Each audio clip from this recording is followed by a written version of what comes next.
Vivimos en un mundo en constante cambio que usted merece entender, porque es imposible interpretar la realidad que vivimos sin conocer cada uno de sus colores. Porque muchos son los tonos de la actualidad. Presentamos Matices.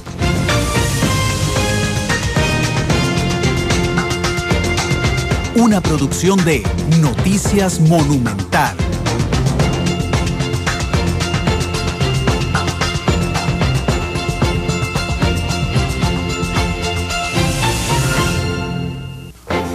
Hola, ¿qué tal? Buenas tardes, 2:10, bienvenidos a Matices, este programa de Radio Monumental, que es una producción del Departamento de Noticias y que lo que hace es que explica, profundiza y habla de un montón de temas que se vuelven noticia en Costa Rica y en el mundo. Isel Martínez, nuestra productora, ¿cómo estás, Isel? Hola, Randall, muy buenas tardes y muy buenas tardes a toda la gente que nos está siguiendo a esta hora, ya fin de semana, ya hasta que estamos un poco cansados, ¿verdad? Sí, pero viene una semana muy intensa. Les recuerdo que la otra semana Monumental arranca su cobertura oficial de las elecciones municipales, 82 debates, algo que no habíamos visto nunca. En Costa Rica arrancamos el otro viernes de 8. Exactamente, en 8 días, sí. Con el primer debate de presidentes de partidos políticos y después seguirá un debate por cantón hasta el 2 de febrero. Ese es el último debate, ¿verdad? Sí, el 2 de febrero. Sí, que son 5 días antes de las elecciones municipales, así es que es un esfuerzo que estamos preparando con mucho ahínco y con mucha dedicación para que ustedes puedan votar informados durante las elecciones del 7 de febrero. Bueno, hoy han pasado cosas importantes. El presidente Solís, después de las críticas furibundas que lanza la Contralora General de la República ayer en la Comisión de Ingreso y Gasto Público, el presidente Solís hoy habla con la prensa en una actividad pública en Heredia y dice que bueno, que la Contralora tiene un lugar privilegiado, digamos, para conocer en detalle las cosas, pero defiende que efectivamente se han hecho muchas cosas en el Ministerio de Obras Públicas y Transportes. Es interesante, yo no creo que las cosas que se hayan hecho alcancen las que se han rechazado, sí. Que son enormes, pero bueno, es interesante, por supuesto que le da un voto de respaldo además a su ministro de Obras Públicas y Transportes, Carlos Zagnini. Sí, bueno, bien que le dé respaldo a la gente de su gabinete, bien porque le está dando la confianza, pero aquí la situación es que en realidad sí se necesitan algunos aspectos en el MOP.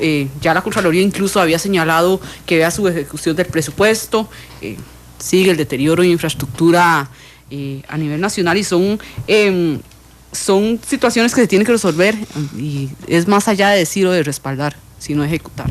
Sí, sin duda alguna, sobre todo porque hay que recordar que esta comparecencia de la Contralora cae en un momento político fundamental. Ayer la Contralora va a la Comisión de Ingreso y Gasto Público, habla sobre la plata que hay sin ejecutarse de obras públicas. Hay algunos proyectos que tienen un avance del 0% y esto es muy, muy complicado, pero además llega 2 semanas después de que 3 diputados del PAC además que son muy cercanos al presidente Solís, le pidieran la destitución de don Carlos Zagnini. Estamos hablando de Javier Cambronero, que era el subjefe de fracción del PAC en la primera legislatura, de Henry Mora, el expresidente de la Asamblea Legislativa, cercano también uno de los hombres de confianza del presidente Solís, y Víctor Morales Zapata. Ese es uno de los hombres más cercanos al presidente Solís. Imagínese. El negociador del gobierno le pide al presidente cambiar a Carlos Zagnini. Lo hacen público en una estrategia, Isel, que yo no he logrado determinar con toda sinceridad porque también pudieron haberlo hecho en privado, ¿verdad? Hablar los dos con el presidente, decirles que ellos veían un cambio de ministro. Sin embargo, lo hacen público, hacen una carta, salen a la prensa, confirman la carta. Yo no dudo de que haya una estrategia detrás de esto, lo que pasa es que no logro identificarla. Vuelvo y reitero, no es la primera vez que pasa. Y varias veces he dicho eso. A veces siento que dentro de los mismos hay errores de comunicación y cómo entonces no quieren que la gente de a pie perciba. Ay, pero vos que se sea un tema de comunicación de verdad. Dice como sea. Desde el momento en que usted piensa en salir a decir a los medios de comunicación o a alguien que o a la prensa que algo que va en contra incluso de las decisiones del mismo presidente y no va a decírselo al presidente, es un error de comunicación. Bueno, tal vez sea una estrategia. Ay, bueno. Puede ser una estrategia hablada, digamos, señor presidente, le vamos a mandar una carta pidiéndole el cambio a don Carlos Zagnini, pero bueno, lo cierto es que se lo pidieron, lo cierto es que el presidente lo respalda Y la tercera declaración importante del presidente hoy es que le dijo a la BBC de Londres que era muy exagerada. Ayer aquí en Matices hablamos sobre crimen organizado. Ayer salió un artículo en la BBC de Londres hablando sobre cómo Costa Rica corría el riesgo de perder el título de Suiza Centroamericana. Ayer tuvimos al fiscal general adjunto aquí en Matices, al presidente de la Sala Tercera de la Corte, y el presidente dice, bueno, a mí me parece que la BBC está exagerando, que la situación no es tal. Lo que pasa es que el timing nunca le ayuda al presidente, porque tiene que salir a decir que la BBC es exagerada justo el día después, 12 horas después de un doble asesinato en pleno centro de Zapote, a escasos 300, 400 metros de casa presidencial. A mí lo que me preocupa muchas veces es que cómo incluso el presidente directamente tiende a minimizar las cosas. Está bien que en temas de seguridad ciudadana hay que tener mucho cuidado para dar el manejo, principalmente con la prensa, porque hay que ser realmente muy asertivos para hablar de inseguridad, pero tampoco hay que minimizar. Hay que darle la confianza a la gente. Cuando se tiende a minimizar y hay muchas cosas y respaldan las estadísticas que han aumentado los homicidios, incluso ayer resaltaba algunos aspectos que se deberían mejorar a nivel de país, ayer en Matices por parte de don Celso Gamboa y don Carlos Chinchilla. Yo creo que ya todo está a la vista, no se puede minimizar las situaciones así. Sí, bueno. Efectivamente, no se puede minimizar. No se puede minimizar. Lo primero que uno tiene que hacer es apropiarse del problema y decir, bueno, efectivamente tenemos un problema hoy de crimen organizado. ¿Te queda algún tema nacional pendiente? Porque quería hablar de uno internacional. Y hablemos del internacional. Bueno, hablemos del internacional. Hoy la Casa Blanca en Estados Unidos confirma que por primera vez va a enviar tropas especiales a tierra a Siria. Esta información es muy importante. El presidente de los Estados Unidos, Barack Obama, tiene un balance un poco delicado, porque hay que recordar que ISIS está contra el presidente de Siria, Bashar al-Assad. Es decir, que si Estados Unidos ayuda a eliminar a ISIS, le ablanda el camino a Bashar al-Assad, sí. Que está apoyado por Rusia. Ahora bien, Rusia y Estados Unidos tienen un enemigo en común, algo que no ocurría, por cierto, desde la Segunda Guerra Mundial con la Alemania de Hitler. Y entonces, bueno, mandan 50 oficiales de operación especial a Siria, al noreste de Siria. Es el único país que está participando en Siria en combates y sin pedirle permiso a Siria, claramente, porque Irak le pidió, Rusia le pidió, pero vamos a ver qué pasa, porque manda 50 personas a asesorar a los grupos rebeldes sirios, no al ejército de Siria, para luchar contra el Estado Islámico. Lo que pasa es que aunque él diga, bueno, no vamos a ponerlos en combate, la semana pasada uno de estos muchachos que no está en combate tuvo que repeler fuego enemigo en Irak y falleció, un soldado de las Fuerzas Especiales de los Estados Unidos. Así es que el tema se las trae. El ajedrez es muy complicado en geopolítica en Siria y vamos a ver qué pasa. Es que hay muchas partes, muchas partes implicadas y muchas partes que difieren completamente. Y aumenta la tensión si los ojos del mundo están puestos sobre ese espacio. Sí. Pero bueno, vamos a ver qué pasa con Barack Obama, porque les decía, tiene que mantener un equilibrio bastante complicado, ¿verdad? Y bastante delicado, porque podría ayudar a su peor enemigo en caso de que luche contra ISIS y logre ablandar el camino a Bashar al-Assad. Pero bueno, son las 2:18. Hoy tenemos un tema de fondo, ahorita se los vamos a contar. Antes, brevemente, hoy hay una actividad muy linda en Cartago. Hoy se celebra, ayer se celebró. Ayer. Sí, la firma del Acta de Independencia en Costa Rica. Sí. Porque nosotros todos hacemos desfiles el 15 de septiembre, que es el día que llega el día que se firma en Guatemala. Sí. Llega el 13 de octubre a Cartago y el 29 de octubre Cartago hace un cabildo abierto donde se firma el Acta de la Independencia. Hoy se celebra esta actividad frente a las ruinas en la vieja metrópoli y uno de los encargados de estar ahí celebrando esta fecha es el maestro Adrián Goizueta. Don Adrián, ¿qué tal? ¿Cómo le va? Y de una vez vamos a ponerle de fondo Viva Vida, que es la canción que teníamos preparada. Maestro Goizueta, ¿cómo le va? Bueno, muy bien, Randall, encantado de estar en comunicación con ustedes, con uno de mis programas preferidos, aparte de que es Matices, ¿no? Entonces, encantado de saludarlos, un gran abrazo para ustedes, felicitaciones siempre por esa gran labor periodística y bueno, aquí estamos, sí, con la música, con la vida, con la patria grande, más que nunca.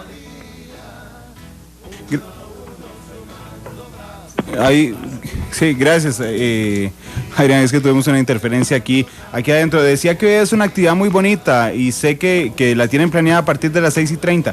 ¿Quiénes estarán en la actividad, Adrián? Bueno, sí, Randall, estamos en Cartago esta tarde frente a las ruinas en una tarima, una gran tarima, porque somos más de 60 músicos en escena.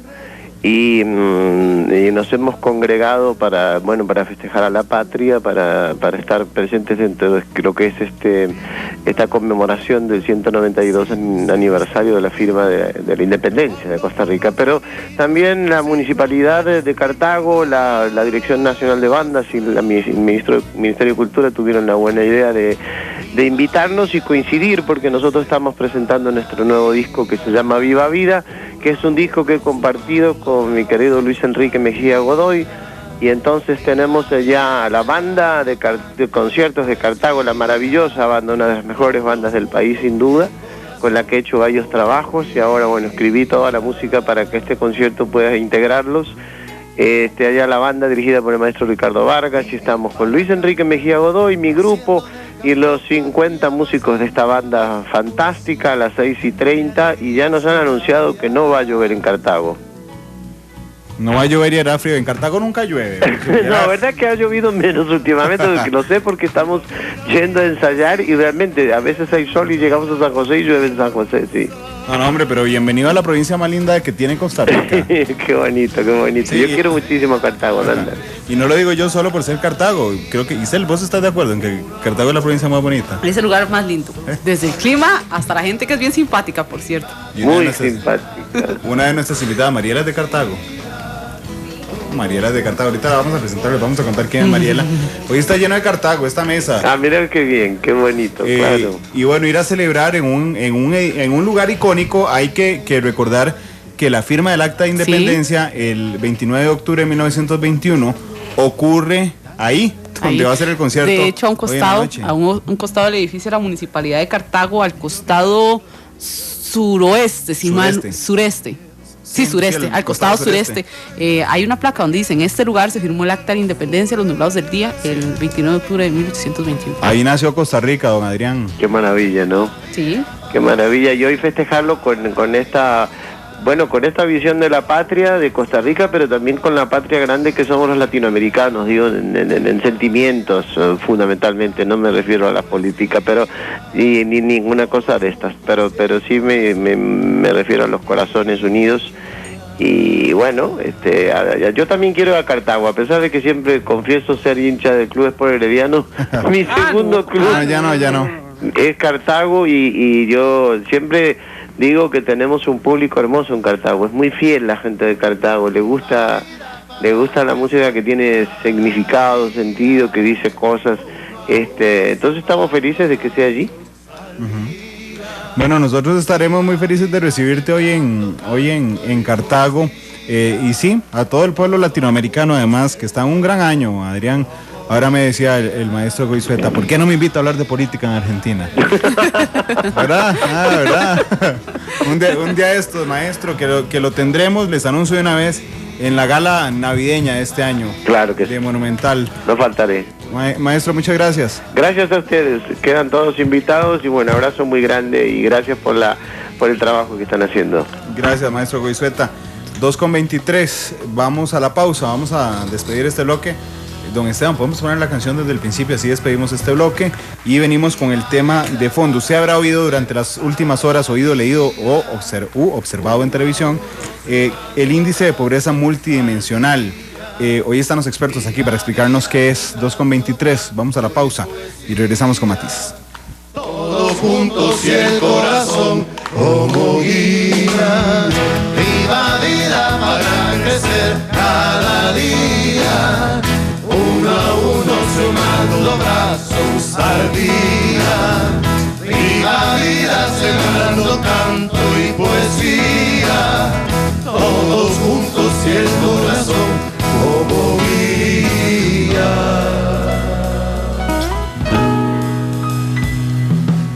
Vivir para cantar, haciendo del canto un reto, cantando de sol a sol con el corazón despierto. Vivir para cantar, ha sido y ser este empeño, trovando por los caminos sin fronteras ni mordaza.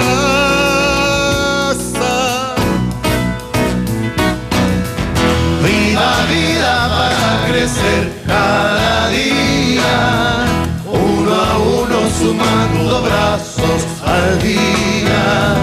Viva vida sembrando canto y poesía, todos juntos y el corazón como guía.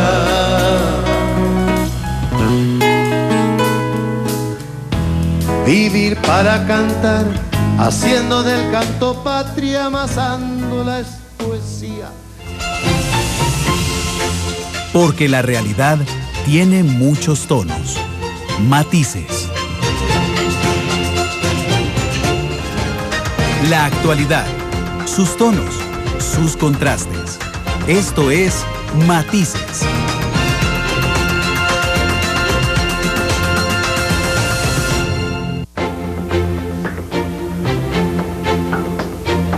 Con 29, vamos al tema de fondo y nos extendimos un poquito en la introducción. Después les recuerdo que a eso de las 3:10 iremos con la sección de Vivir Bien Hoy sobre las consultas sobre pensiones, pero bueno, vamos a hablar sobre la pobreza multidimensional en Costa Rica, presentada ayer por el Instituto Nacional de Estadística y Censos. Yo quiero presentarles a Mariela Madrigal, investigadora del INEC. Mariela, ¿cómo le va? Muy buenas tardes. Hola, buenas tardes. Mariela la Cartaga. Bueno, no es Cartaga, pero ahora es Cartaga, Mariela. Y le encanta la provincia. No, mentira, ahí lo estoy embarcando. Y sí le gusta. Sí. Y Francisco Delgado, que es investigador del INEC. Francisco, ¿qué tal? Buenas tardes. Buenas tardes, Randall. Gracias por el espacio. Bueno, para nosotros es un poco complejo, en realidad, explicarlo, ¿verdad? Porque hace un par de semanas, el INEC dio la pobreza por ingreso. Hace 8 días exactamente estaba aquí. Sí, hace 8 días estaba doña Pilar Ramos aquí. Y hoy ustedes nos van a ayudar a entender qué es pobreza multidimensional. Así que, por favor, como si fuera una clase universitaria, y nosotros aprendemos esta tarde, Francisco, ¿qué es pobreza multidimensional? Bueno, hay algunos aspectos claves con este nuevo índice. El primero es que complementa una medición anterior, que era la de pobreza por insuficiencia de ingresos. Y lo que hace es abarcar una serie de variables que ya no es solamente ingresos, sino otras en las que las familias tienen privaciones. Entonces, nos basamos en un enfoque de derechos humanos para ver qué variables incluir en este indicador, y agrupamos 19 indicadores dentro de 5 dimensiones para caracterizar esa situación que aqueja a muchas familias costarricenses. Pero entonces, cuando vos nos hablas el enfoque de derechos humanos, más o menos es decir esto, y lo voy a simplificar mucho, por favor me corrigen si estoy mal. Cuando lo medimos la pobreza por ingreso, digamos, nosotros los mortales lo entendemos como las familias que no tienen plata. Cuando hablamos de pobreza multidimensional, estamos hablando de las familias independientemente del ingreso de plata, pero que no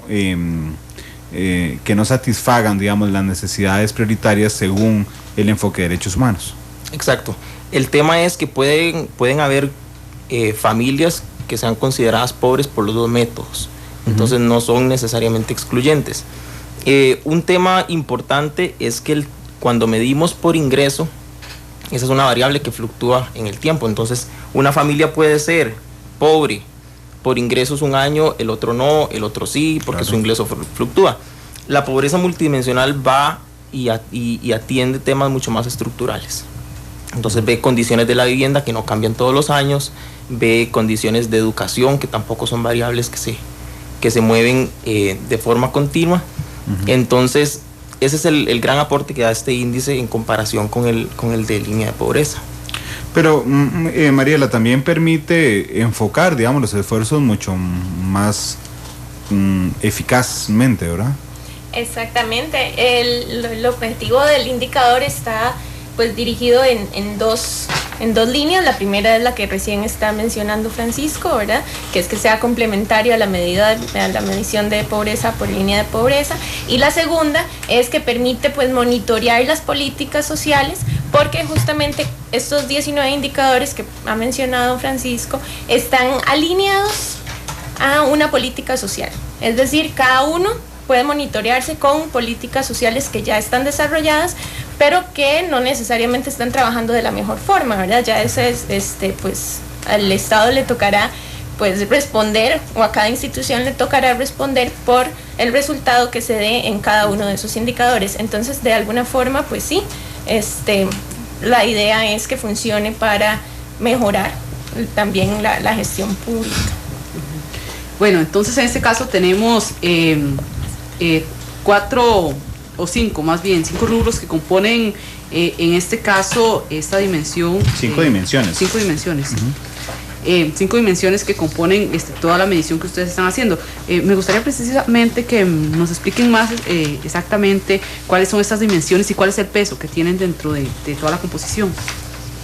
Bueno, un aspecto importante es que estas dimensiones tienen el mismo peso dentro del indicador.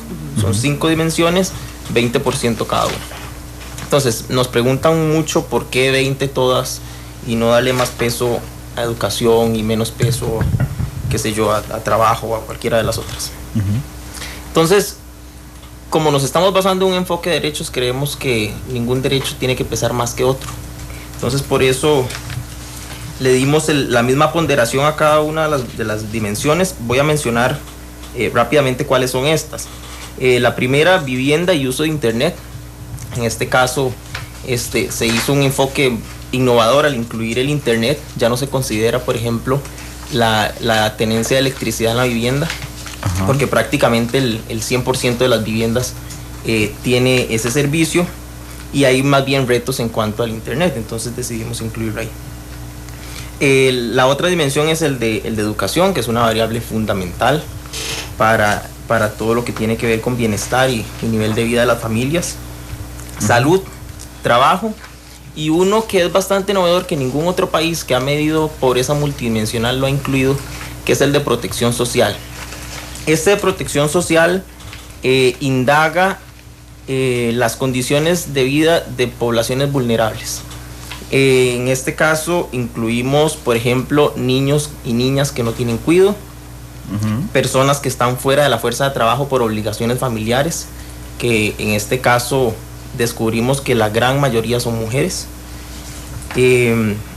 personas adultas mayores sin pensión, y otro indicador de personas con discapacidad que no reciben transferencias. Entonces este es básicamente el cómo está compuesto el índice, las 5 dimensiones, los pesos que tiene, repito, 20 cada una, y por qué ese 20% que escogimos. Ok, cada dimensión pesa 20%, ¿verdad? En el índice completo. Cada una de esas dimensiones tiene 4 ítems, excepto el de trabajo. Ok. Entonces, de las que tienen 4 pesan 5%, supongo. Sí. Y la de trabajo tiene 3, porque hay uno que es compuesto por otros 2. Ah, ok. Ajá. Es que tenemos en trabajo, hay tres grupos grandes, ¿verdad? Está el grupo de personas desempleadas de larga duración y desalentadas, que se cansaron de buscar trabajo o creen que no lo van a conseguir. Luego está el grupo de las personas asalariadas, que es el que está subdividido, porque por un lado tenemos el incumplimiento de derechos del salario mínimo, y por otro lado tenemos el indicador que está por incumplimiento de otros derechos laborales, que ese es cuando al menos 2 entre la cotización a la pensión por el patrono, el aguinaldo, el pago de horas extras, seguro de riesgos de trabajo o vacaciones se ven violentados. Perdón, María. No, ese pesa, es que lo estaba viendo en el papel. Pesa cada uno de los completos 667. 667, exacto. Y el tercero es el de los trabajadores independientes informales, que pesa 667. Entonces tenemos 667 para los desempleados y personas que piensan que ya no van a encontrar trabajo, 667 para de asalariados, que entonces es 3.33 cada uno, y 667 para los independientes informales. Cuando una familia está en pobreza dimensional, cuando hay un umbral que cruza por puntaje. Sí, bueno, cada uno, como ya usted lo mencionó, cada uno de los indicadores tiene un peso. 5 la mayoría, 6.67 algunos. Entonces lo que vemos es las condiciones en generales a nivel de hogar. Vamos sumando esas Por ejemplo, si un hogar vive en hacinamiento, ya tiene un 5%. Si en un hogar hay un niño que no asiste a la escuela, ya tiene otro 5%. Y así vamos sumando cada una de las privaciones, así es como las denominamos, que tienen las familias. Y si supera el 20%, ese hogar es considerado pobre multidimensional. Si supera el 20%. El 20%, que es aproximadamente 4 privaciones. Igual o más. Sí, sí. Sí, sí. Alcanza o supera el 20. Ok, este primer estudio demostró que el 21,5% de las familias, ¿verdad? 21.8. 21.8 de las familias. De los hogares. Sí, de los hogares tienen pobreza multidimensional, es decir, que tienen 4 más privaciones. A mí me llama mucho la atención el tema de los ítems, digamos, al interno, porque yo pensé que iba a salir mucho más alto, con toda sinceridad, porque yo dije, bueno, va a haber un montón de familias donde vas a agarrar los ítems, te brinca que algún miembro está en esa condición, y quería repasarlos junto con Isel muy rápidamente. Metámonos en la que señaló Francisco primero, que es dimensión de vivienda y uso de internet, ¿verdad? Voy a leer los 4 y me hablas o nos hablan cualquiera de los dos sobre más o menos cómo salió Costa Rica en esto. Uno de los ítems es mal estado del techo y del piso, ¿verdad? Se considera privada la familia que tenga el techo o el piso de la casa malo, que esté mal el estado de las paredes exteriores, que viva en hacinamiento o que no use internet o que no tenga. Que no use internet. No necesariamente tiene que ser en la vivienda. Puede alguno de los miembros haber tenido acceso al internet, ya sea en el trabajo, en algún centro público. Ahí no lo restringimos tanto. ¿Cómo salió esa dimensión? Esta dimensión es la que tiene más, la que aporta más a la pobreza multidimensional, la dimensión de vivienda. Y uno de los indicadores que pesa más es exactamente ese, el del uso de internet. Vimos que cerca de la mitad de los hogares pobres, ninguno de sus miembros tiene acceso a internet. Entonces aquí encontramos una debilidad grande y en el que el país tendría que trabajar. ¿Cuánto salió ese acceso a internet? ¿Cuál porcentaje de familias? Es el 49.9, 50% de los hogares pobres no tuvieron uso de internet. Son como 80,000 hogares, ¿verdad? Más o menos. No, 140,000. Son como 70,000. Son como 70,000 hogares los que ninguno de sus miembros tiene acceso a internet. En el último trimestre ninguno ha usado. Nosotros tenemos una sutil diferencia entre el acceso y el uso, porque el acceso generalmente se usa para, se habla de acceso cuando hablamos del uso en del celular o internet en la vivienda. Cuando hablamos de uso es que, como mencionó Francisco, que lo haya usado donde sea, en la escuela, en la biblioteca, en el parque, en el centro comercial, pero que haya sido en el último trimestre, al menos alguno de sus miembros. Si ningún miembro del hogar hizo uso de internet, pues entonces estaríamos hablando de que tiene el hogar la privación. Entonces, estamos en lo correcto si yo sostengo que 80,000 familias en el último trimestre ninguno de sus miembros tuvo acceso a internet. Es en realidad más. No. Son 318,000 hogares pobres y la mitad de esos 318,000 son 160,000. Si hoy no vamos a fallar en cifras, no se preocupen. Están aquí ellos dos sentados. Yo iba a sacar la calculadora y después me acordé quiénes estaban sentados en la mesa. 160,000 familias. 160,000 familias multiplicado en un promedio de 4 miembros, digamos, es una cantidad extraordinaria. Es más de 500,000 de costarricenses sin acceso a internet. Correcto. Uf. Sí, bueno. Y siguiendo en el tema de vivienda, otro de los indicadores que es bastante alarmante es cuando vemos el estado físico de las viviendas, que vemos una diferencia significativa entre las personas pobres y entre las personas no pobres. Entonces, entre las personas pobres, el 33%, una tercera parte de los hogares pobres viven en viviendas en mal estado físico, mientras que si analizamos los hogares no pobres, solamente un 3% vive en viviendas en mal estado físico. Entonces sí hay una brecha importante, son 30 puntos porcentuales. Es una brecha gigante. Ok. Si nos movemos a la dimensión de educación, específicamente los parámetros que se están usando o los indicadores es la no asistencia a la educación formal, que no tengan logros de bachillerato, un rezago educativo y bajo desarrollo de capital humano. Sí, un aspecto importante de la dimensión de educación es que abarca el ciclo de vida de las personas. Entonces tenemos un grupo de personas que asisten o que no asisten, o sea, que están en edad de asistir a la escuela o al colegio. Ese es de 5 a 17. Luego tenemos un grupo de personas que es hasta los 19, hasta los que les podemos medir el rezago educativo, que son las personas que tienen 2 o más años de rezago. Luego personas jóvenes entre 18 y 24 que no tienen logro de bachillerato, y luego la población adulta que va de o mayor que de 25 hasta 64 años. Entonces, si ahí vemos entre los hogares pobres un deterioro de esos indicadores a mayor edad. Por ejemplo, entre los pobres, solamente el 15% de los que están entre 5 y 17 años no asisten a la educación formal. Pero si vemos en el grupo de personas mayores, un 75% tienen bajo desarrollo de capital humano.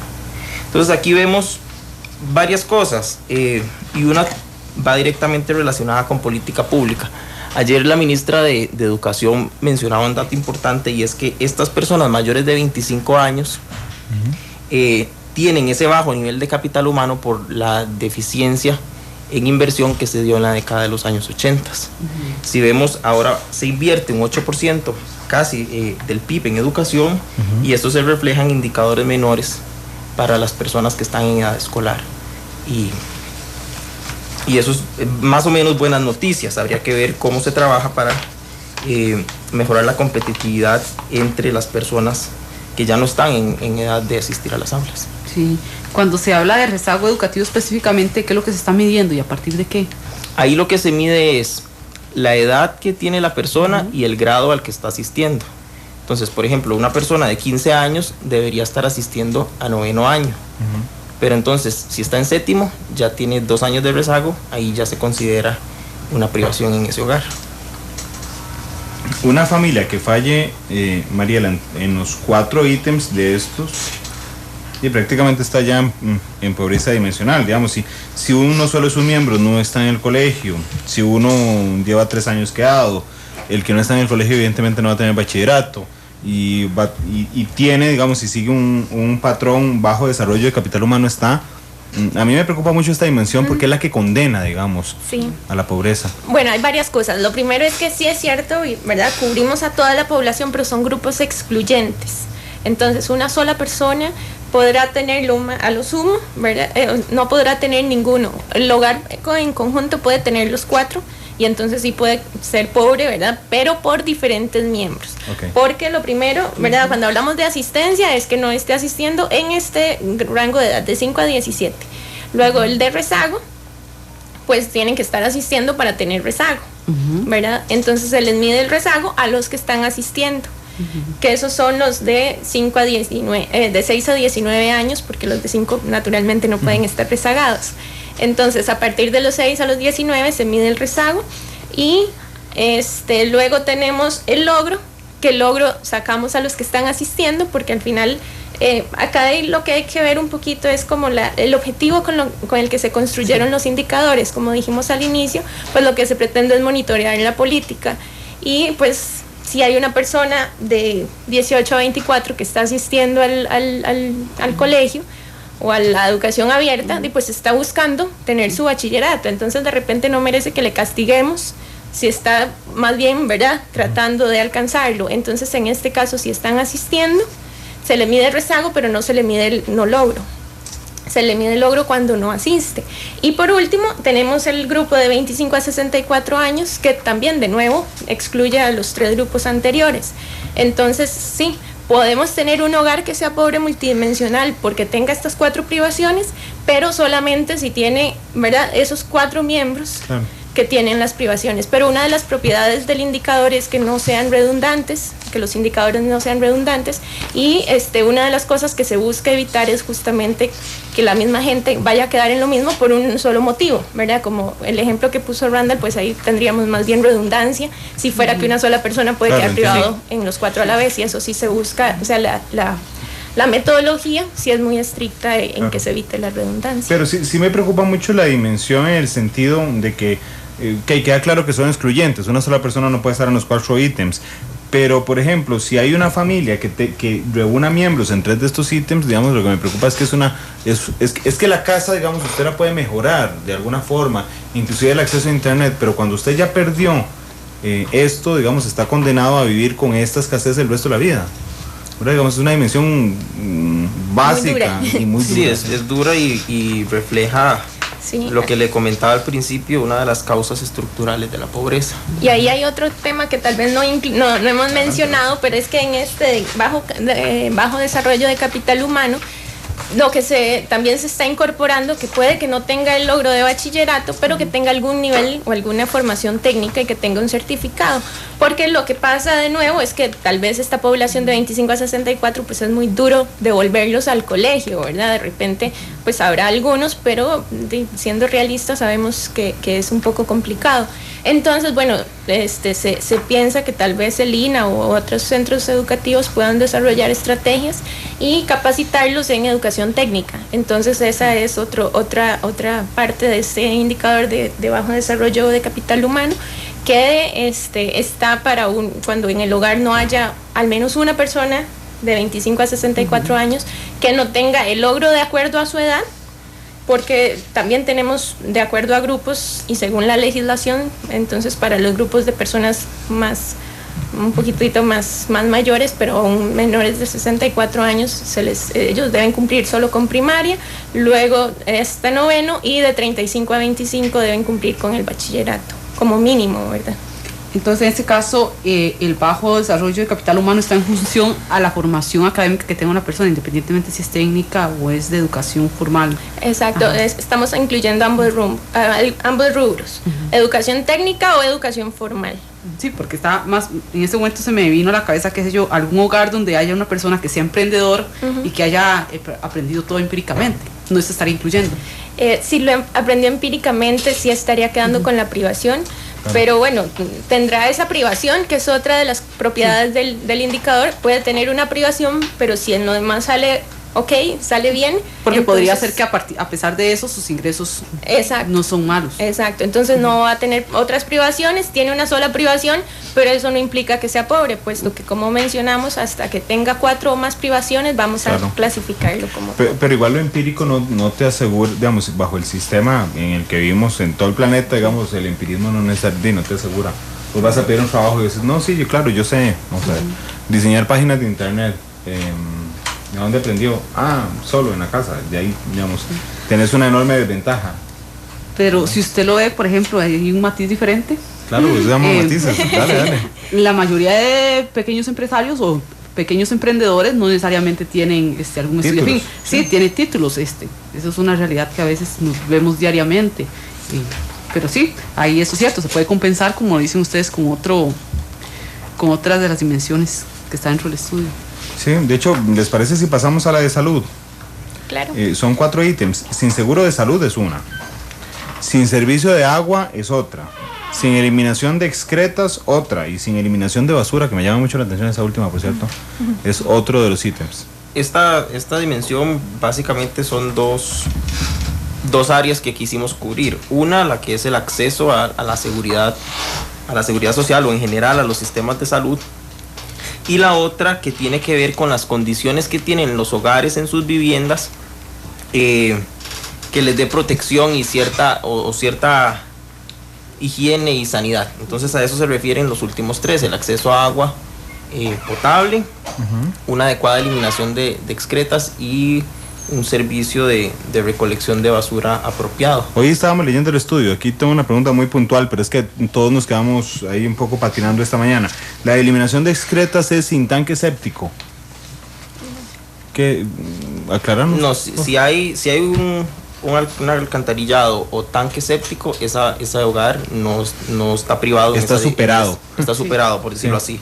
Es si su método para eliminar excretas es por pozo, letrina o algún otro.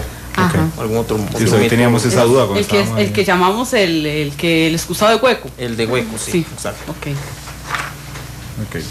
Listo, la basura. O también lo otro es que no tengan servicio sanitario exclusivo para la vivienda o para el hogar, ¿verdad? Entonces, interesante. Que lo comparta con otro hogar o que tengan allá afuera y compartan, y que hayan 5 estructuras y compartan un único servicio sanitario. Entonces eso también queda con privación en el hogar. Igual que el agua, yo conozco un sitio en Buenos Aires de Punta Arenas, que por cierto es donde los compañeros de deportes van a hacer su fiesta de Navidad este fin de año, donde hay una manguera.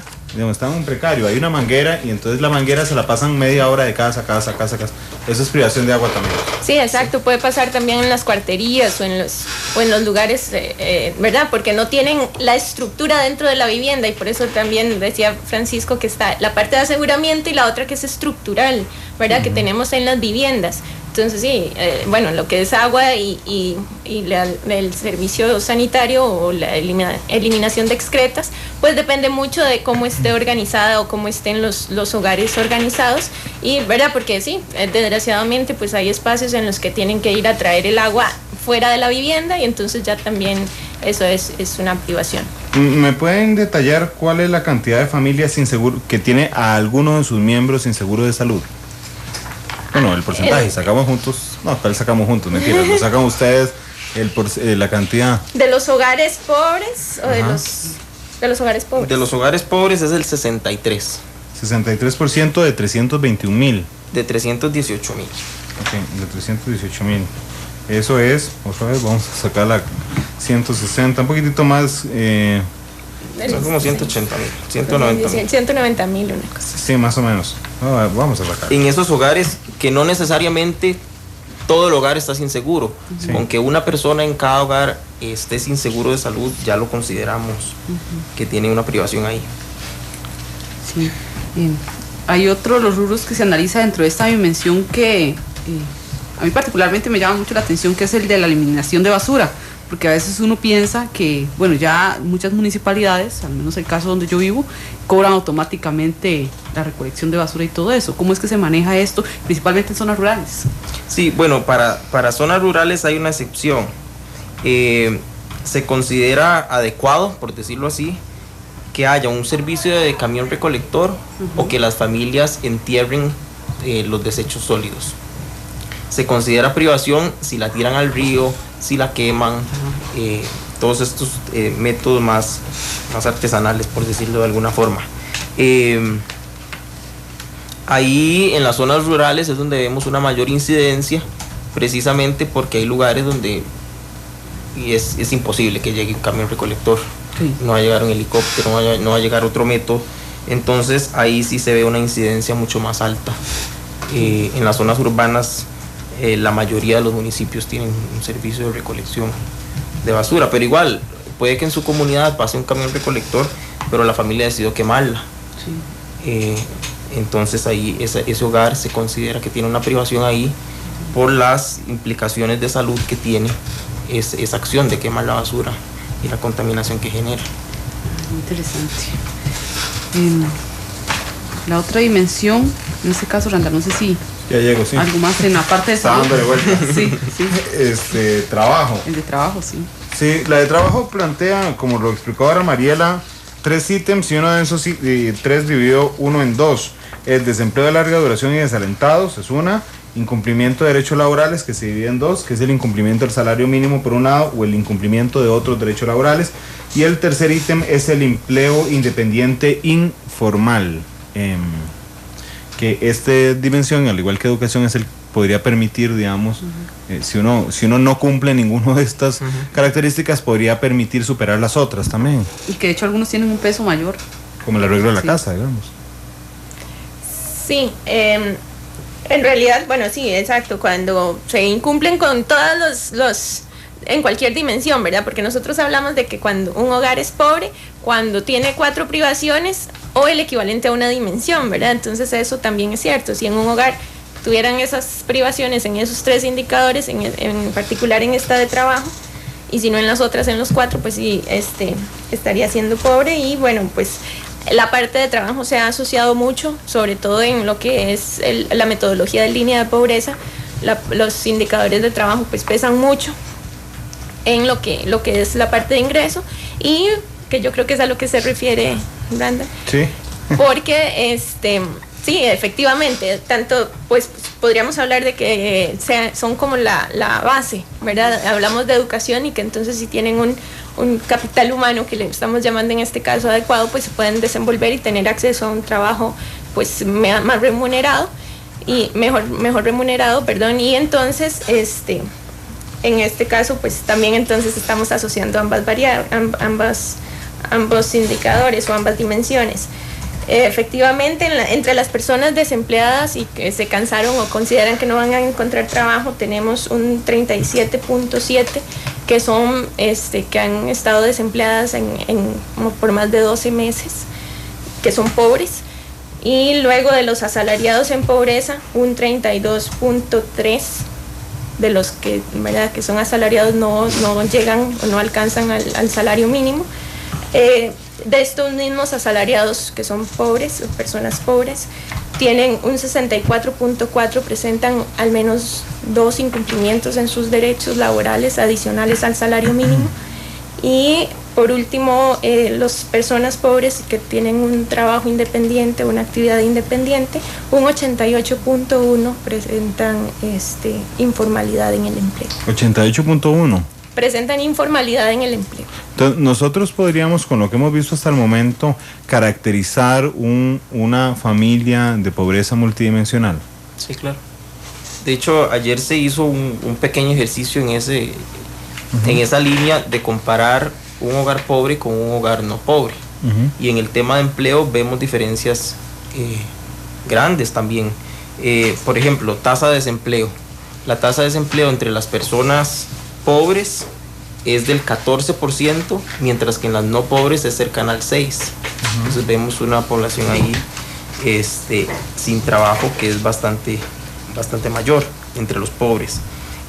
Tienen además entre los que sí están trabajando condiciones menos favorables. Por ejemplo, tienen empleos de corta duración, las personas de los hogares pobres. Muchos de ellos están subempleados. Esto quiere decir que no tienen una jornada completa de 40 horas a la semana. Entonces sí vemos, sí podemos hacer perfectamente una caracterización, no solo en un tema de empleo, sino en otros ámbitos que la encuesta de hogares nos permite hacer eso.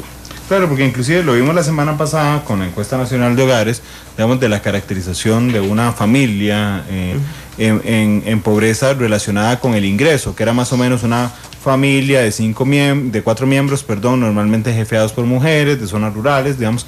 Aquí podríamos caracterizarla muy parecido. Son familias de áreas rurales, digamos, la mayoría, ¿verdad? De pobreza multidimensional. En proporción sí, en cantidad no, pero proporcionalmente. En proporción. Sí. Sí. Con al menos un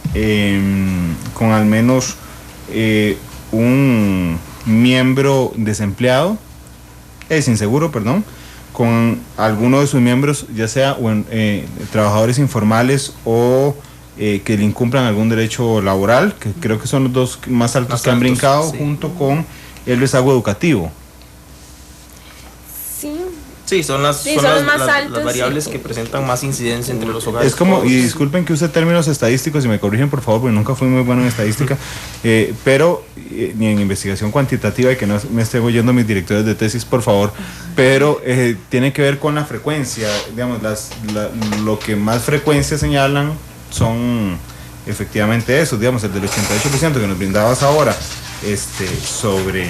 Sí, ahí lo que hay que tener el cuidado es que es sobre los que son o tienen una actividad independiente, ¿verdad? Sí. Y el 88% de los pobres. Entonces, no estamos hablando de que en el total de hogares, que es una sutil diferencia, porque dato está a nivel de personas. Gracias por la elegancia de no crucificarme tan feo, pero no es tan sutil la diferencia, es una diferencia fundamental. Sí, pero lo que sí podemos decir es que son hogares con más miembros por hogar, ¿verdad? Estamos hablando de que los hogares que no son pobres multidimensionales tienen 3.1 miembros en promedio, mientras que los pobres tienen 4 miembros. Estamos hablando de que tienen pues prácticamente un miembro más. El 32% de los hogares pobres presentan viviendas en mal estado, contra un 2.9% de los no pobres. Claro. Y cuando hablamos del acueducto de las viviendas, es un 15% de los hogares pobres no poseen acueducto en sus viviendas, contra un 2.3% de los hogares no pobres multidimensionales. Entonces estas sí son diferencias que se ven marcadas, ¿verdad? Porque cuando trabajamos a nivel de personas, y eso tal vez es un poquito sí, más complicado, sin embargo, estamos hablando de que estas personas suman a nivel de hogar. Claro. ¿Verdad? Y entonces, aunque la unidad de estudio final que estamos trabajando son hogares, pero todos estos miembros van agregando sus privaciones, y pues al final el hogar como un todo, un conjunto, pues tiene la acumulación de las privaciones de sus miembros y de sus viviendas. Por último, creo que nos quedan como 4 minutos más o menos, ¿sí? Y nos queda una dimensión, que es la dimensión de protección social, que tienen los ítems de primera infancia sin cuido, personas adultas mayores sin pensión, personas con discapacidad sin transferencia y fuera de la fuerza de trabajo por obligaciones familiares. Que me llamó mucho la atención que Francisco dijo, mayoría mujeres. Sí, en general, bueno, esta es una de las dimensiones que a mí me hace más gracia, no gracia, pero ¿qué más te impacta? No, la que más me gusta. Bueno. Porque le da un carácter bastante progresista al indicador en general, porque abarca poblaciones vulnerables. Entonces, tenemos niños, adultos mayores, personas con discapacidad y personas fuera de la fuerza de trabajo por obligaciones familiares, que esto, por un tema cultural, se le ha asignado a las mujeres el rol de cuidar a otras personas dentro del hogar o ocuparse de labores domésticas. Entonces, sí creemos que esas disparidades de género deberían evidenciarse en un índice, y de cómo esas disparidades de género inciden en el bienestar de las familias y de los hogares en el país. Sí, y además la dimensión, tiene razón Francisco, es muy progresiva, muy progresista, porque prácticamente lo que nos dice es que cualquiera de estos dos ítems es un detonante para la pobreza, ¿verdad? Digamos, porque es un elemento que te suma. Había una pregunta en Twitter pendiente, Mariela, te lo iba a preguntar a ver si la conocías. En el caso de los hogares que, aunque sea un miembro, no tiene seguro de salud, ¿cuáles son los lugares o la relación, digamos, rural-urbano? ¿Tienen identificado eso? Que no posean seguro de salud. Sí, perdón que me devolviera, pero es que nos preguntaron eso en Twitter y no quería dejarlo sin respuesta. A ver si lo encuentro por acá. No se preocupe. Porque sí hay diferencias entre zonas, sin embargo, no tanto como uno lo podría esperar, sino... Es interesante, digamos, porque todos los índices, yo dije que eran detonantes de pobreza estos últimos, mientras Mariela nos encuentra el dato, que no eran solo estos últimos, sino que en general cualquiera de estos ítems son detonantes, efectivamente. Digamos, le basta con cumplir 4 de 19. 4 de 19. 4 de 19. Sí, para ser un altísimo candidato, digamos, a estar en pobreza. Y sobre todo porque lo decía que esto nos permite todavía enfocar, digamos, con muchísima más facilidad los esfuerzos. De esos teníamos aquí, creo que era a la vicepresidenta Chacón y a Milena Grillo de Paniamor, digamos, y ellos están muy preocupados de que las políticas, por ejemplo, sobre niñez, ha habido una política nacional sobre niñez, pero eso no les permite, digamos, personalizar o regionalizar los esfuerzos. Entonces hay cantones, por ejemplo, como Sánchez en Curridabat, a la par de Tirraces, ¿verdad?, donde hay uno que tiene un altísimo desarrollo humano y otro un bajísimo desarrollo humano, y para los dos cantones es exactamente la misma política. Esto te permite enfocar mucho mejor la política pública, Francisco. Sí, los indicadores, aunque este índice permite nada más una desagregación a nivel de región y por zona, pero sí nos da evidencia de por dónde deberían ser destinados, dónde deberían ser ubicados los recursos públicos y por dónde debería caminar la política social. Sí, Sí, porque permite enfocarlo mucho mejor. Claro, y además es un llamado a cuentas, ¿verdad? Es una rendición de cuentas y permite una transparencia, porque con la medida de ingreso no se le puede achacar a nadie de quién es la culpa que una familia no tenga el suficiente ingreso. Pero con este indicador que analiza con tanto detalle la realidad de las familias, podemos ver cuál es la institución o cuál es el sector responsable de ciertas políticas públicas en las que se invierten miles de millones de colones y quién es el responsable de ellas. Claro, sin duda. María, no sé, ¿encontraste el dato? Sí, en realidad tenemos cercano al 60% de los hogares sin aseguramiento en la zona rural, por ahí anda. Realmente no tengo el dato exacto, pero sí, aquí tengo los datos por región. Okay. Cercano al 65%, pero sí tenemos una mayor incidencia en la zona urbana, que sí está un poquito más por encima. Mayor incidencia en la zona urbana. Sí. Bueno, es interesante. No se preocupe. Pero digamos, ya ahí entramos al dato en particular. En proporción, ¿verdad? Dentro de los hogares pobres, sí. Bueno, sí, dentro de los hogares pobres hay más incidencia en la zona urbana. Uh-huh. Ok. Del no aseguramiento. Sí, de uno de sus miembros. Para estar más específico todavía. Entonces, en este caso, ya si analizamos ya en términos generales todos los resultados que se pueden ver a partir de todas estas mediciones, ¿cuál es la proporción de hogares que son pobres multidimensionalmente y también pobres por insuficiencia de ingresos, en este caso? Ese es un 10% de los hogares. Son aproximadamente 146,000 hogares que si utilizamos los dos métodos encontramos que tienen más de 4 privaciones en términos multidimensionales y además su ingreso está por debajo de la línea de pobreza. Uh-huh. Estos son hogares que podríamos decir críticos, que tienen las privaciones más severas y en los que la política social debería estar actuando de inmediato. Sí.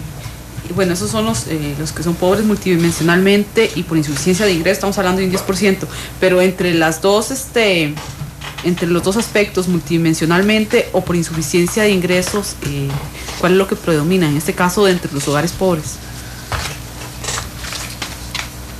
No, ninguna predomina. Uh-huh. Vamos a ver, cuando tomamos un método que es el de línea de pobreza, encontramos un 21.7% de hogares pobres. Cuando vemos por pobreza multidimensional es un 21.8%. No son los mismos hogares, solo la mitad de esos hogares coinciden con los dos métodos, es ese 10% que te comentaba. Uh-huh.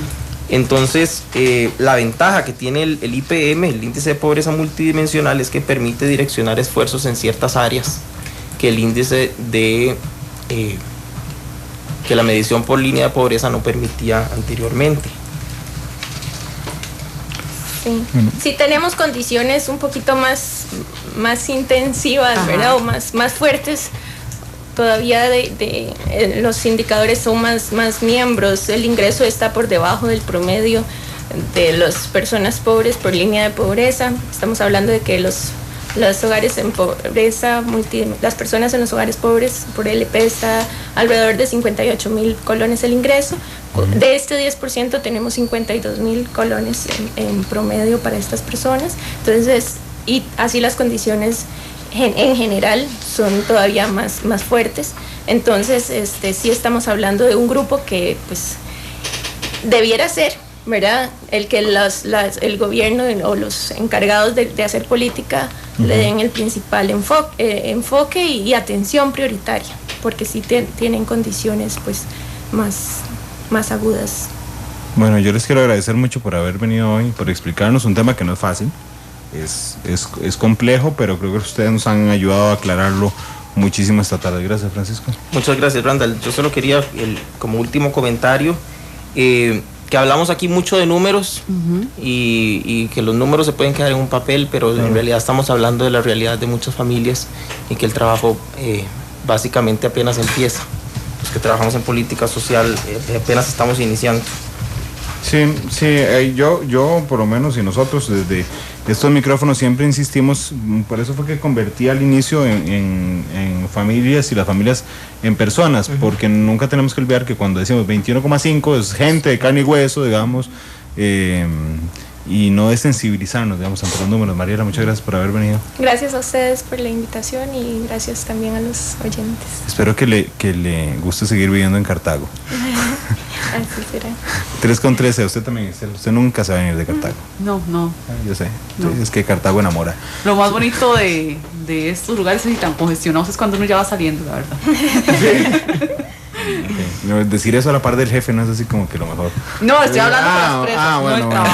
No, estoy hablando de las presas. 3:13, vamos a la pausa, regresamos con la sección de Vivir Bien. Ya están aquí los personeros de Benevital para responder sus consultas sobre pensiones. Así es que al volver abriremos la línea. Ustedes pueden preguntar sobre la pensión de su mamá, las cuotas que ustedes tienen, las diferentes modalidades, digamos, para alcanzar una pensión más alta, los beneficiarios, bueno, una infinidad de preguntas, incluyendo el fondo de capitalización laboral que se entrega el próximo año. 3:13, vamos a la pausa, regresamos con Vivir Bien.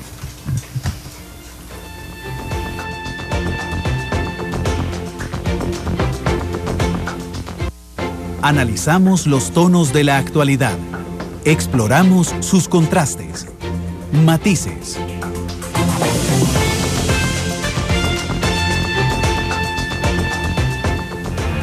Matices. Los tonos de la actualidad.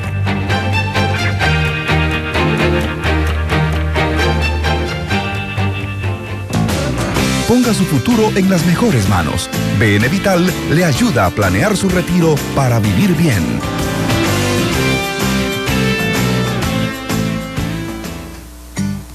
3:17 y sí, ya escucharon esa música que nos llama a pensar en algo tan importante como es el retiro, y sin duda los temas de pensiones siempre van a suscitar muchas dudas. Y bueno, les tengo una buena noticia, ya está con nosotros don Marco Vargas, gerente comercial de Benevital, quien nos va a ayudar a atender algunas de las consultas que a partir, por cierto, de este momento vamos a recibir en el 905-222-0000. Muy buenas tardes, don Marco. Buenas tardes, Giselle. Encantado de estar nuevamente en este programa y ojalá que podamos solventar las dudas que tengan nuestros queridos radioescuchas.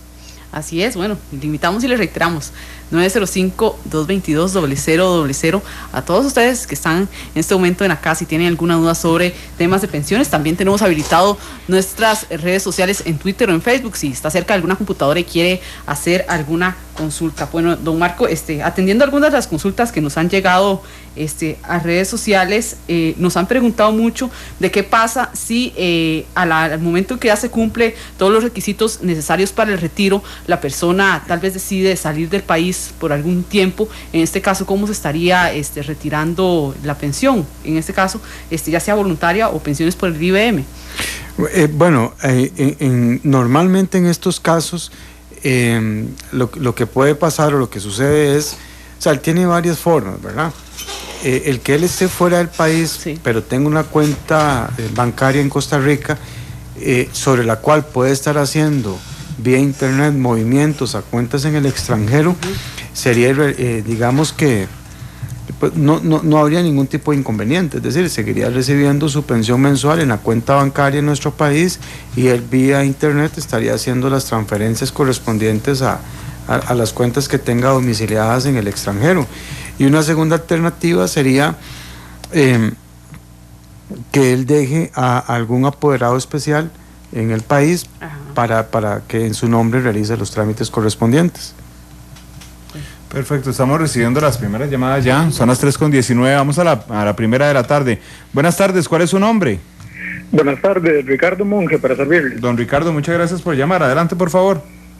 Sí, compañero, mire, yo tengo 18 años de trabajar para el Ministerio de Educación, soy profesor, y misteriosamente, nunca me he explicado por qué aparezco cotizando por el sistema de pensiones de la Caja, lo que normalmente para los educadores es el sistema de pensiones del Magisterio.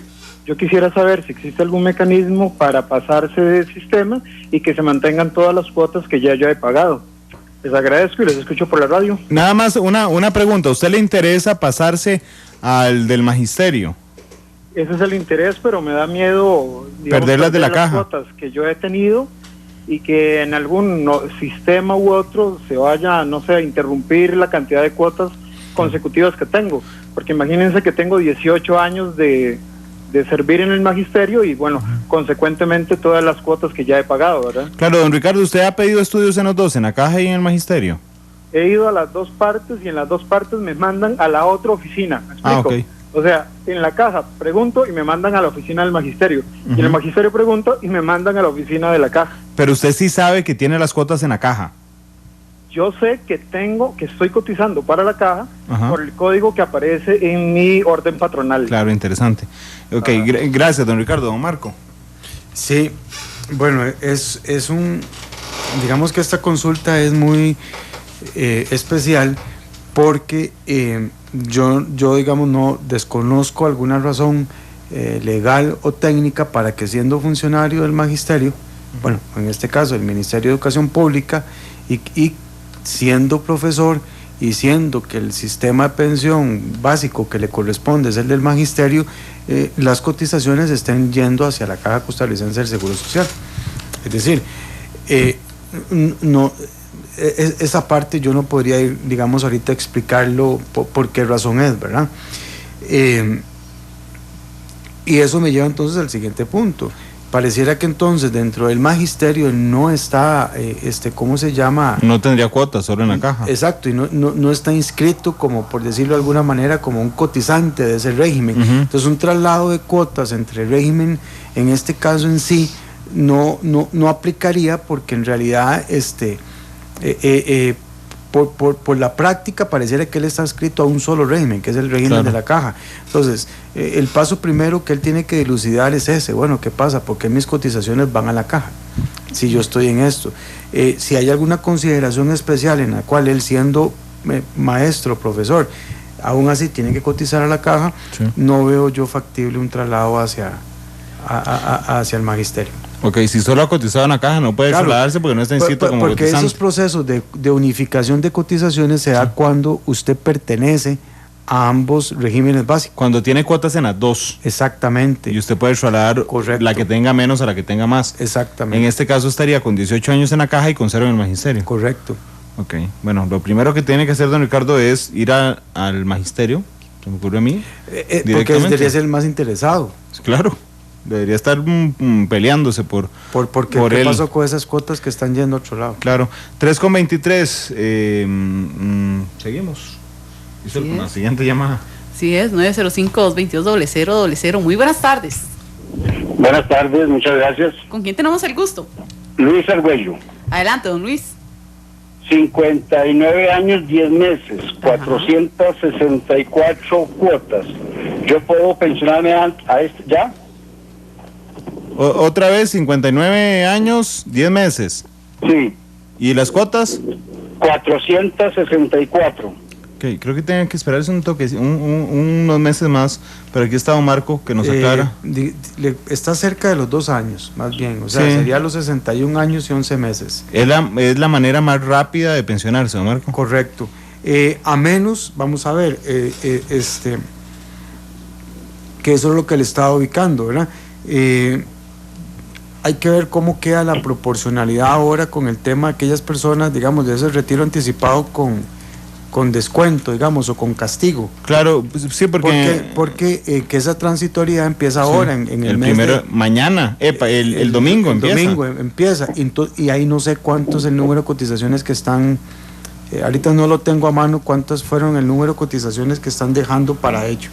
Claro, pero entonces, digamos, la respuesta sería esta. Si usted quiere pensionarse con la pensión completa, recibir la plata completa, tendría que esperarse a los 61 años y 11 meses, porque ya tienen las cuotas. Exacto. ¿Verdad?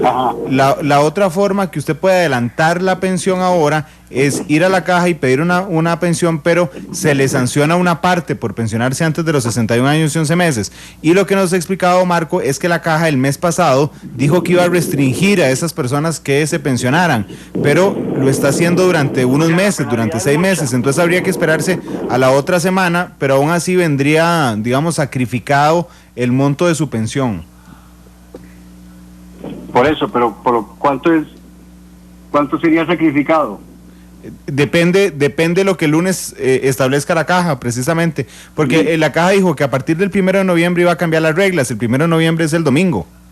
Entonces, el sacrificio podría ser un poco mayor. Si usted quiere la pensión completa, como le toca, digamos, por ley, serían 61 años y 11 meses, y si no, creo que don Marco, podríamos dejar este caso de tarea. Sí, tal vez si nos regala ahorita que con Esteban, que nos ayude con el... Claro. Por la línea con número de teléfono, yo me llevo y es más, hoy mismo le podemos devolver la información. Vea, nuestro compañero en controles, que es Esteban Cubero, va a sostener la llamada y le va a pedir sus datos personales para que don Marco le responda directamente a usted. Perfecto. Muchísimas gracias. Me quedo en línea y yo opero con el Banco Nacional, entonces creo que les agradezco mucho. No, claro, es súper inteligente. Listo. ya don Marco soltó la sonrisa, ¿vio? Es que aquí todo el mundo tiene que jalar para su barca. 3:26, creo que vamos a la última llamada ya. Hoy recibimos un poquito menos, pero es que las consultas han estado muy complejas. Sí. Buenas tardes, ¿cuál es su nombre? Buenas tardes, Mauricio Vargas. Don Mauricio, muchas gracias por llamarnos. Adelante, por favor. Yo soy funcionario del Ministerio de Educación, pero yo soy administrativo, cotizo para la caja. No obstante, yo trabajé muchos años dando lecciones en universidades. Cuando trabajé en universidades, coticé para el régimen del magisterio. He ido en reiteradas ocasiones, bueno, ya hace mucho tiempo, a solicitar que me trasladen esas cuotas del magisterio para la caja. Pero me pasa lo mismo que el señor que llamó anteriormente. En la caja lo mandan a uno para un lado, en el magisterio me dijeron que hasta que me pensione me pueden trasladar esas cuotas para la caja. Entonces yo quería saber si yo puedo solicitar que me las trasladen de una vez o efectivamente tengo que esperarme hasta que me pensione para solicitar el traslado de esas cuotas. Bueno, muchas gracias, don Mauricio. Marco. Bueno, lo primero es que, más bien los procesos de traslado es antes de pensionarse, ¿verdad? Porque es más bien para ir el proceso de unificar las cotizaciones en un solo régimen básico tiene la característica para consolidar anticipadamente por decirlo de alguna manera, los derechos. Entonces, este proceso definitivamente no se hace después de pensionado, más bien todo lo contrario, hay que hacerlo antes. También vamos a ver, aquí surge un tema, ¿verdad? Y pareciera que la asesoría que están recibiendo de parte tanto este señor de esta última llamada como el de 2 llamadas atrás, no están recibiendo la asesoría adecuada en las instancias, ¿verdad? Porque ha sido como el mismo patrón, va para una oficina, va para otra oficina. Yo tal vez lo que sí voy a hacer ahora es llamar nosotros a las personas que conocemos en ambas para que nos especifiquen bien cuál es digamos, la ruta crítica correcta, ¿verdad? Claro. Y cómo se llama, y nosotros la estaríamos el próximo miércoles, en el programa del miércoles, estaríamos arrancando más bien con una descripción de ese proceso. Claro, sin duda alguna, don Marco. Entonces, queda una llamada, vamos a meter un gol. Esteban, no lo ataje. 3:28, Giselle, te dejo que reciba la última llamada. Muchas gracias. Hola, muy buenas tardes. Buenas tardes. ¿Con quién Mi nombre es tenemos el Sergio gusto? González de Cartago. Adelante. Sergio. Sí, mira, la preguntita que voy a hacer es quizás que todo tendría que hacerse a la caja, pero aprovechando ese programa, ¿verdad? Uno, a veces por el tiempo y por muchos factores hace muy difícil hacer la pregunta. En este programa he escuchado de que por ejemplo, un trabajador independiente es independiente y después se pasa a pasar para una empresa, y esa persona no avisa, como que la María sigue corriendo, le siguen cobrando a uno el seguro. En este caso yo tengo 2 años de ser independiente, si no es por este programa que me doy cuenta de eso, y de momento de repente me voy a trabajar a una empresa,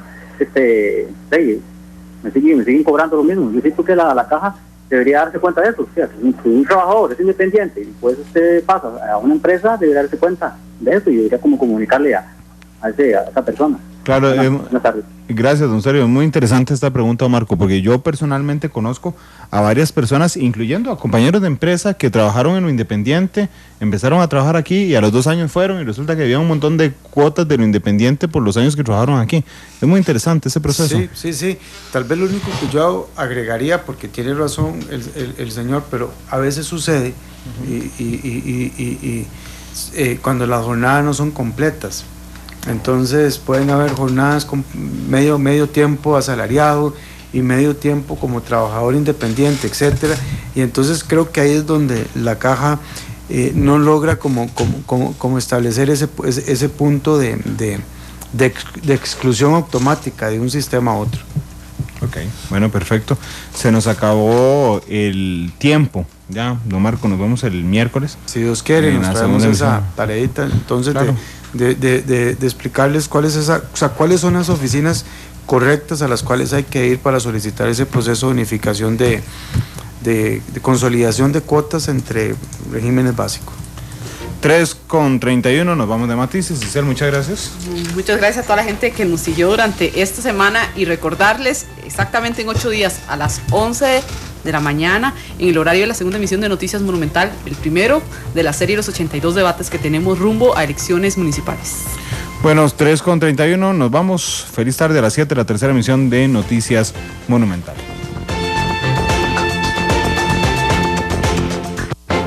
Matices, los tonos de la actualidad.